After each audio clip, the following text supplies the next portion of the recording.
Olid täna väga rahulik, Slava? No nii palju kui vajadust oli, pidi vahepeal sekkuma ka. Oli see mäng natukene kuidagi selline nagu vati sees, domineerisite täiesti halastamatult tervet mängu, aga rünnaku lõpetamised olid täna väga ümmargused.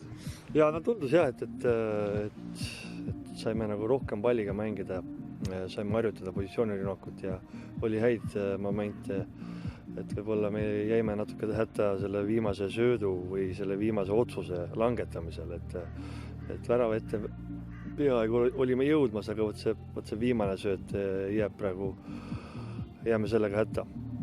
Kui Tammeka nüüd Nõmme Kaljut ei ülata, siis olete te 5. kohal 2 punktise eduga nende ees. 5. koht on kahtlemata eesmärk, ega ma vist ei eksi. No, ma arvan, et pigem see eneseuhkuse teema, et ma arvan, et sa nõustud minuga, et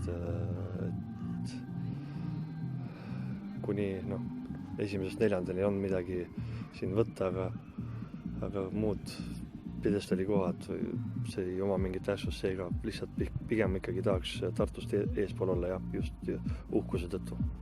Kui palju teil klubis käib töö juba vaadates järgmise hooaega? Te tõite siin veel hooaja lõpus üks tõsise jokkermehe, aga see eurokoht, mida üritasite püüda, libises käest ära. Kas praegu käib töö ka juba selle nimel, et järgmiseks aastaks olla paremini valmis?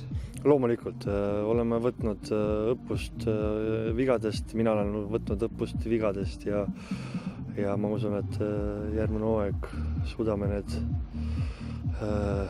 parandada. Nii et usin töö käib juba meeskonna komplekteerimisel. Aitäh, Slava!